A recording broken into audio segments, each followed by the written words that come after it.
Hello dear students, मैं Sujit Verma classes के YouTube channel में आप लोगों का एक बार क्लास 11th के केमिस्ट्री क्लास में फिर से वेलकम करता हूं।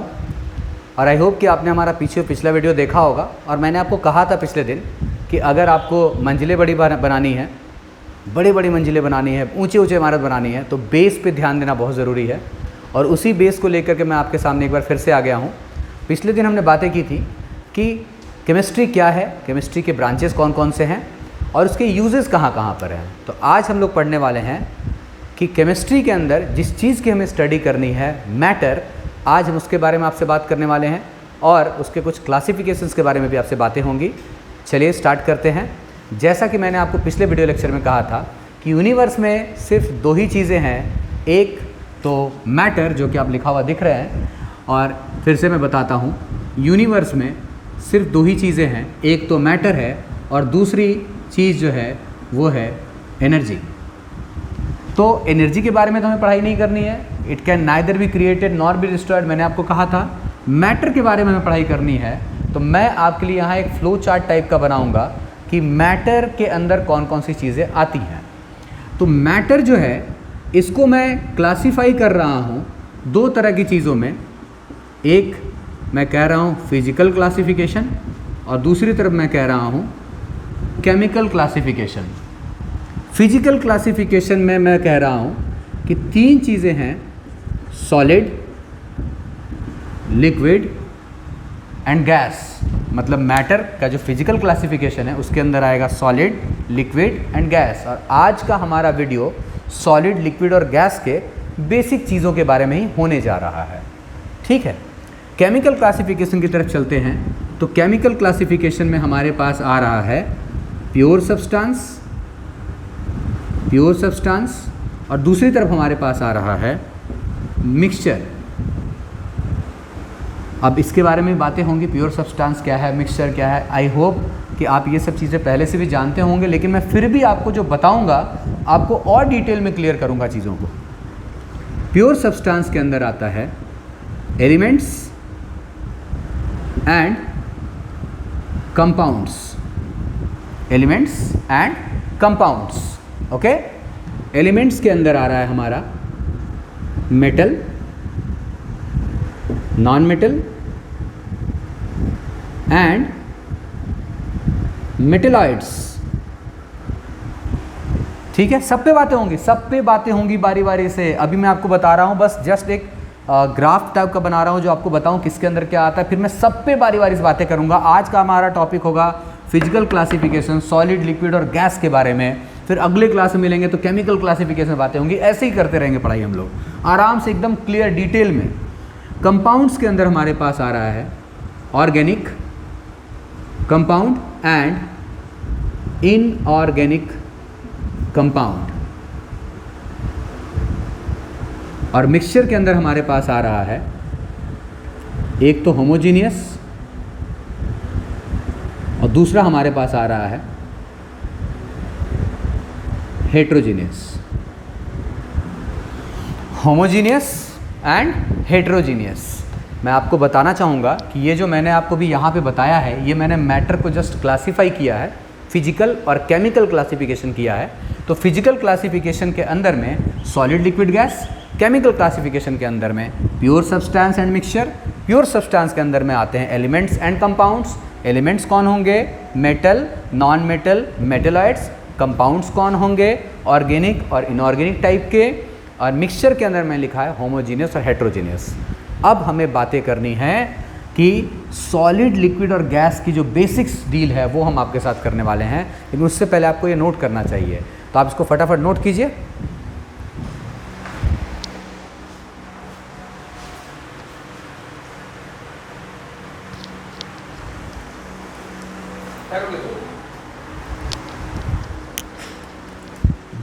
चलिए, आई होप कि आपने कर लिया होगा।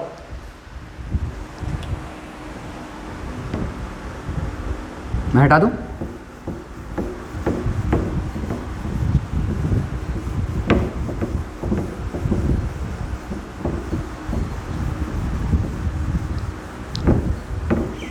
तो टॉपिक क्या है हमारा? Solid, liquid and gas. सबसे पहले तो मैं आपको बताता हूँ सॉलिड, लिक्विड एंड गैस, ये तीनों स्टेट्स ऑफ मैटर कहलाते हैं जो कि फिजिकल क्लासिफिकेशन के अंदर आते हैं। तो आप देखिए सॉलिड, सबसे पहला सवाल कि सॉलिड किसे कहते हैं, लिक्विड किसे कहते हैं और कौन सा मैटर गैस कहलाता है। सॉलिड के लिए डेफिनेट शेप एंड वॉल्यूम दोनों ही चीज़ें फिक्स होने वाली हैं। जैसे आप ये मार्कर देख रहे हैं तो इसका कुछ डेफिनेट शेप है और डेफिनेटली इसका कुछ ना कुछ वॉल्यूम है जो कि फिक्स्ड है, जो कि चेंज नहीं होने वाला, तो इसे हम सॉलिड सब्सटेंस बुलाएंगे। दूसरी तरफ लिक्विड, जिसका डेफिनेट वॉल्यूम तो ज़रूर होता है बट शेप इज इनडेफिनिट। मतलब ऐसा है कि मान लीजिए आपने एक गिलास पानी लिया और एक गिलास पानी को आपने एक बड़े से बर्तन के अंदर डाल दिया और जो ग्लास में आपने पानी लिया था वो 100 ml था, तो 100 ml दूसरे बर्तन में जाके 200 ml तो नहीं होगा, लेकिन ये आप कह सकते हैं कि वॉल्यूम तो सेम रह गया मगर उसका शेप बदल गया, उसने बाद में उस बड़े वाले बर्तन का शेप ले लिया। इसका मतलब है कि जो लिक्विड सब्सटेंसेस होते हैं उनका शेप फिक्स नहीं होता, लेकिन उनका वॉल्यूम क्या होता है, डेफिनेट होता है, फिक्स होता है। अब गैस किसको बुलाते हैं, जिनका नॉट डेफिनेट, ना तो डेफिनेट शेप होगा एंड वॉल्यूम भी डेफिनेट नहीं होने जा रहा है, ना तो डेफिनेट शेप ना ही डेफिनेट वॉल्यूम होने जा रहा है। तो ये तीनों के बारे में मैंने आपको बताया कि किसे कहा जाता है। गैस को तो आप कहीं पे भी रख दो उसका शेप ले लेगा, वॉल्यूम भी उसी का हो जाएगा। आप किसी कमरे में डाल दो तो वो वॉल्यूम, जो कमरे का वॉल्यूम होगा वो गैस का वॉल्यूम होगा। उसके बाद आप अगर इसको किसी छोटे से कंटेनर के अंदर डाल लो तो वो उसका वॉल्यूम ले लेगा। तो ना तो शेप फिक्स है ना ही वॉल्यूम फिक्स है। चलिए अब बात करते हैं कि सॉलिड को सॉलिड क्यों कहा जाता है, लेकिन उससे पहले मैं ये सोच रहा हूँ आपको ये बताऊँ, ये बहुत ही इंटरेस्टिंग और इम्पॉर्टेंट चीज़ है। मैं कुछ वर्ड्स चाहूँगा कि आप केमिस्ट्री को शुरुआत में ही आप इसको याद कर लें कि कुछ चीज़ें, कुछ शब्द हैं जो आपको याद रहना चाहिए कि सॉलिड, लिक्विड और गैस ये तीनों ही एक दूसरे के साथ इंटर कन्वर्टिबल होते हैं, मतलब एक दूसरे में बदल सकते हैं। तो चलिए देखते हैं क्या नाम है, कुछ एग्जाम्पल्स लिए जाए, क्या नाम है इसका, क्या कहा जाता है इनको, ये सब कुछ हम लोग देखते हैं बारी बारी से। तो सॉलिड जब लिक्विड में कन्वर्ट होगा और लिक्विड गैस में कन्वर्ट हो सकता है तो सॉलिड मैंने क्या कहा, इंटर कन्वर्टिबल, मैं लिख देता हूं यहां पे, इंटर कन्वर्टिबल, ठीक है, इंटर कन्वर्टिबल, ये सब एक दूसरे में इंटर कन्वर्टिबल हैं, बदल सकते हैं। सॉलिड जब लिक्विड में कन्वर्ट होता है, इसके लिए आप आइस का एग्जांपल ले लो। मैं यहाँ पे कोशिश करूँगा कि आपको बताऊँ, आप नोट्स खुद से लिखने की कोशिश करें, बाकी मैं PDF प्रोवाइड करूँगा, अगर आप कहेंगे तो मैं डाल दूँगा, आप कमेंट सेक्शन में लिख के बताइएगा। सॉलिड टू लिक्विड जब बन रहा है तो इस प्रोसेस को कहा जाता है मेल्टिंग। मान लीजिए आपने बर्फ़ को पिघलाया तो पानी बन गया, तो कहते हैं ना बर्फ़ पिघल गया, मेल्ट हो गया, तो इस प्रोसेस का नाम क्या है, मेल्टिंग, ठीक है। फिर लिक्विड से आप गैस बनते हो देखते हैं, ठीक है, लिक्विड का वेपर बनता है, तो इस प्रोसेस को कहा जाता है इवेपोरेशन या फिर वेपराइजेशन, ठीक है। तो लिक्विड से गैस मतलब पानी को आपने गर्म किया तो उसके वेपर्स बन गए, इस प्रोसीजर का नाम है वेपराइजेशन। इट मीन टू से कि लिक्विड से जो गैस बनता है इस प्रोसेस को हम लोग क्या बुलाते हैं, वेपराइजेशन बुलाते हैं। नाउ नेक्स्ट, अब एक बहुत इंपॉर्टेंट चीज़ मैं चाहूँगा कि आप खुद वीडियो रोक करके सोचेंगे एक बार कि गैस से अगर हम सॉलिड बनाते हैं ये कैसे कन्वर्ट होता है, ये हमने कहाँ देखा है इसको। पहले मैं कहता हूँ, मैं इस प्रोसेस का नाम आपको बताता हूँ। पहले इस प्रोसेस का नाम है डिपोजिशन। क्या नाम है, डिपोजिशन। जैसे solid to liquid melting, liquid to gas vaporization, same gas to solid के जो प्रोसीजर है उसका फेनोमेना का नाम है डिपोजिशन। ये एग्जाम्पल आपको मैं देता हूँ, एग्जाम्पल इसका फ्रॉस्ट। कहाँ देखने को मिलेगा आपको, आपने सुना होगा या देखा भी होगा आपने कई लोगों ने कि जो बहुत ही ठंडा प्लेस होता है उसके वहाँ पर जो पेड़ पौधे होते हैं उसके पत्ते पर भी बर्फ़ जम जाते हैं। या फिर कई बार आपने ये भी देखा होगा कि जो बहुत ही ठंडे जगह में जो घर होते हैं उसका जो विंडो का ग्लास होता है उस ग्लास पे फ्रॉस्ट जम जाता है, बर्फ़ जम जाता है उसके ऊपर। तो वो बर्फ़ कहाँ से आया, क्या किसी ने उसके ऊपर पानी मार दिया, बिल्कुल नहीं। देखिए आपको मालूम होना चाहिए कि एयर में वाटर के वेपर्स प्रेजेंट हैं। तो जो रूम होता है वो काफ़ी हीट होता है कंपैरेटिव टू, मतलब बाहर के वेदर के कंपैरिजन में रूम का टेम्परेचर ज़्यादा होता है। तो जैसे ही ये हॉट एयर जो है, रूम के अंदर का जो प्रेजेंट हॉट एयर है, वो जो भी बाहर का जो ठंडा है, बहुत ज़्यादा ठंड है, वो जब वॉल के कांटेक्ट में आ रहा है, आपके विंडो के ग्लास के कांटेक्ट में आ रहा है, तो वो फ्रॉस्ट के रूप में जो वाटर वेपर प्रेजेंट है एटमॉस्फेयर के अंदर उस ठंडे से प्लेस में, वो वाटर वेपर ग्लास के पैनल के ऊपर, विंडो के ग्लास के पैनल के ऊपर या ग्लास के ऊपर आके फ्रॉस्ट के रूप में जम जा रहा है, बर्फ़ के रूप में जम जा रहा है। तो आप सोचिए कि यहाँ पर क्या हुआ कि जो वाटर वेपर एटमॉस्फेयर में प्रेजेंट था, वो वाटर वेपर डायरेक्ट क्या बन गया, फ्रॉस्ट बन गया, बर्फ़ बन गया। इसका मतलब है कि वो गैस से डायरेक्ट किस में कन्वर्ट हो गया, सॉलिड में कन्वर्ट हो गया। और इस प्रोसीजर का नाम क्या होता है, डिपोजिशन। तो ये वर्ड्स आप ज़रूर याद रखें, आपके काम के लिए होगा, बहुत ही इंपॉर्टेंट होगा। चलिए आगे चलते हैं। नाउ आपको ये तो पता होगा कि अगर आप गैस से लिक्विड बनाना चाहते हैं, इस प्रोसेस का नाम है कंडेंसेशन। क्या नाम है, कंडेंसेशन नाम है इसका। और कंडेंसेशन के लिए एग्जाम्पल आप क्लाउड को ले सकते हैं।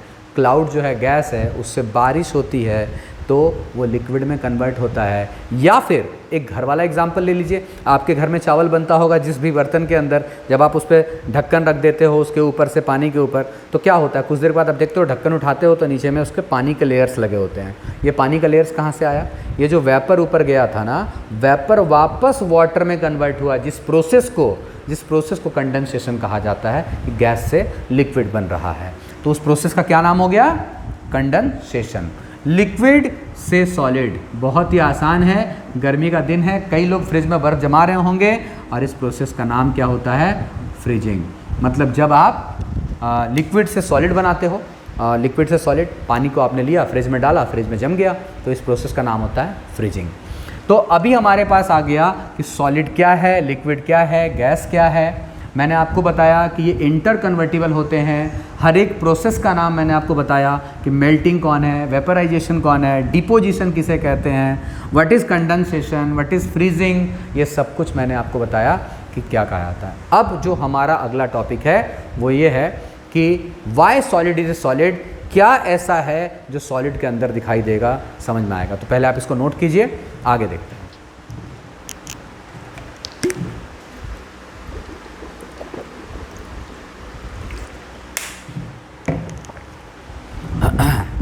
आई होप कि आपने नोट कर लिया होगा।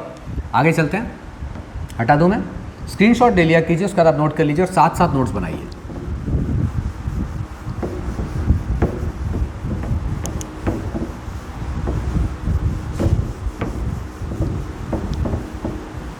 चलिए अब क्या देखना है आगे कि सॉलिड, लिक्विड, गैस, मतलब स्टेट्स ऑफ मैटर के लिए रिस्पॉन्सिबल कौन है।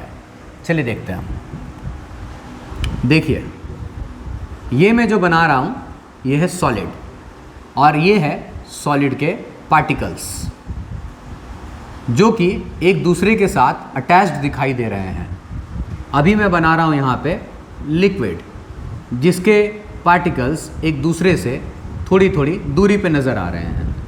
उसके बाद ये है हमारा गैस, जिसके पार्टिकल्स एक दूसरे से काफ़ी ज़्यादा दूरी पे दिखाई दे रहे हैं। यही होता है एक्चुअली में सॉलिड सब्सटेंस के अंदर, जो उसके पार्टिकल्स होते हैं उनके बीच में स्पेस बहुत ही कम होता है। लेकिन आप यूँ ही स्पेस मत बोलिए, बिकॉज आप केमिस्ट्री पढ़ रहे हो तो आपको साइंटिफिक लैंग्वेज का यूज़ करना पड़ेगा। तो मैं बता रहा हूँ कि इस स्पेस का क्या नाम है, इंटर मॉलिक्यूलर स्पेस। ये जो मॉलिक्यूल्स के बीच का जो स्पेस है, उस स्पेस को आप क्या बुलाते हैं, इंटर मॉलिक्यूलर स्पेस। ठीक है। उसके बाद inter molecular space is responsible for states of matter. अब आप समझिए, मॉलिक्यूल के बीच में जो स्पेस है जिसमें ज़्यादा होगा वो गैस होगा, जिसमें थोड़ा कम होगा वो लिक्विड, जिसमें बिल्कुल कम होगा वो सॉलिड। मतलब सॉलिड एक ऐसा बस है, मान लीजिए आप बस में चढ़े हो, इतनी ज़्यादा भीड़ है कि आपको तो हिलने की भी जगह नहीं है, तो समझिए वो सॉलिड सब्सटेंस के अंदर का कंडीशन नज़र आ रहा है। अगर थोड़ी मोड़ी जगह है, आप हाथ पैर हिला सकते हैं, तो वो लिक्विड सब्सटेंस के जैसा है। और अगर बहुत जगह है, आप यहाँ बैठो, वहाँ बैठो, वहाँ बैठो, कोई दिक्कत नहीं है, तो वो हमारा गैसियस स्टेट है। तो आई होप आप समझ पा रहे होंगे। और स्पेस का क्या नाम होता है? इंटरमॉलिक्यूलर स्पेस, जो रिस्पॉन्सिबल होता है किस चीज़ के लिए? स्टेट्स ऑफ मैटर के लिए। अब ये इंटरमॉलिक्यूलर स्पेस किसी में ज़्यादा होए, किसी में कम होता है। अब ये इसके ज़्यादा और कम होने के पीछे क्या रीज़न है? इसके ज़्यादा और कम होने के पीछे रीज़न है intermolecular force of attraction. Intermolecular force of attraction. तो इंटरमॉलिक्यूलर फोर्स ऑफ अट्रैक्शन किसी भी मैटर के या सब्सटेंस के अंदर रहने वाले मॉलिक्यूल्स के बीच का फोर्स ऑफ अट्रैक्शन है। अब ये होता बहुत तरीके का है, लेकिन जैसा कि मैंने आपको बताया कि अभी आपको बेसिक पढ़ाया जा रहा है, तो ये चीज़ें आगे आपको बहुत हेल्प करने वाली हैं। आप मेरा विश्वास रखें कि ये चीज़ें इतनी ज़्यादा मदद करेंगे आपको आगे कि आप कहीं पे भी आप फंसोगे नहीं आगे जा कर के। बेसिक अच्छा रहेगा, सारी चीज़ें अच्छी होंगी। तो इंटरमॉलिक्यूलर फोर्स ऑफ अट्रैक्शन के कारण जिसका इंटरमॉलिक्यूलर फोर्स ऑफ अट्रैक्शन ज़्यादा होगा, जिसके मॉलिक्यूल्स के बीच में फोर्स ऑफ अट्रैक्शन ज़्यादा होगा, उसके मॉलिक्यूल्स का इंटरमॉलिक्यूलर स्पेस कम होगा। और अगर इंटरमॉलिक्यूलर स्पेस कम होगा तो वो सब्सटेंस क्या कहलाएगा? सॉलिड। इससे थोड़ा ज़्यादा गैप बढ़ जाए, लिक्विड। और बहुत ज़्यादा गैप ऐसे बस में चढ़ गए जहाँ जगह ही जगह है, तो वो क्या कहलाएगा? हमारा गैस। तो आई होप कि आपको ये चीज़ें समझ में आ गई कि कौन है सॉलिड, किसे सॉलिड कहते हैं, किसे लिक्विड कहते हैं, किसे गैस कहते हैं। मैंने आपको इंटर कन्वर्टिबल वाला सारा पॉइंट बता दिया। एंड उसके बाद मैंने आपको बताया कि इंटरमॉलिक्यूलर फोर्स ऑफ अट्रैक्शन से इंटरमॉलिक्यूलर स्पेस में चेंज आता है। इंटरमॉलिक्यूलर स्पेस अगर ज़्यादा होगा तो गैसियस फेज़ है, बहुत कम होगा तो सॉलिड फेज़ है। ठीक है। और अब मैं जाते जाते आपको एक बात और बताना चाहूँगा कि कई बार आपके एग्ज़ाम में चैप्टर 1 से जो क्वेश्चंस आते हैं उसमें ऑब्जेक्टिव पूछा जाता है। तो कई बार मैंने देखा है कि क्वेश्चन पूछा गया, या मैं आपसे एक क्वेश्चन पूछता हूँ अभी, आप वीडियो पॉज करके खुद इसका आंसर सोचिए कि किसी भी सब्सटेंस का वो सबसे छोटा पार्टिकल कौन है जो उस सब्सटेंस की सारी प्रॉपर्टी को एग्जिबिट करता है। इट मीन्स सारी प्रॉपर्टी उसके अंदर एग्जिस्ट करती है। तो मैंने क्लास में भी पूछा था, तो कई लोगों ने कहा एटम, क्योंकि दो ही चीज़ें चल रही थी, या तो एटम या तो मॉलिक्यूल। तो सबसे छोटी जैसे मैंने कहा तो लोगों ने कहा एटम। मैं कह रहा हूँ कि द स्मॉलेस्ट सब्सटेंस, आप देखेंगे ध्यान से, लास्ट है ये, द स्मॉलेस्ट सब्सटेंस ऑफ, या smallest particle, not substance, smallest particle of a substance which have all properties of substance, ठीक है, इज। अगर कोई आपसे ये पूछता है तो आप इसका आंसर क्या दोगे? और थोड़ा सा चेंज होगा आंसर, चेंज। क्या चेंज मैं आपको बताता हूँ। The smallest particle of a substance which have all the properties of the substance, तब आप आंसर दोगे एटम। क्या आप दोगे आंसर? एटम।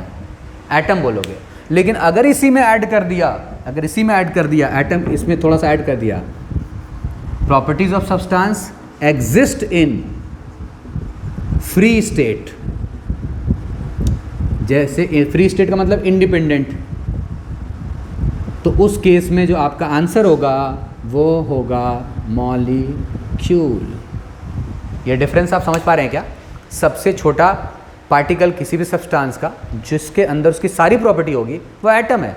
लेकिन अगर फ्री स्टेट में आप बोलेंगे, फ्री स्टेट में, तो वो कौन होगा? मॉलिक्यूल होगा। ठीक है। तो ये एक ऑब्जेक्टिव क्वेश्चन है जो एग्जाम में कई बार पूछता है। ये दोनों ही आप ऑब्जेक्टिव को ध्यान रखें कि क्या पूछा गया, क्या आंसर देना है। उसके बाद मैंने आपको आज पूरा ही बता दिया सॉलिड का रीज़न क्या है, सॉलिड के सॉलिड होने का। अगर कोई आपसे पूछता है कि why solid is a solid, then you have to say the intermolecular space between the particles of a solid substance is very very less.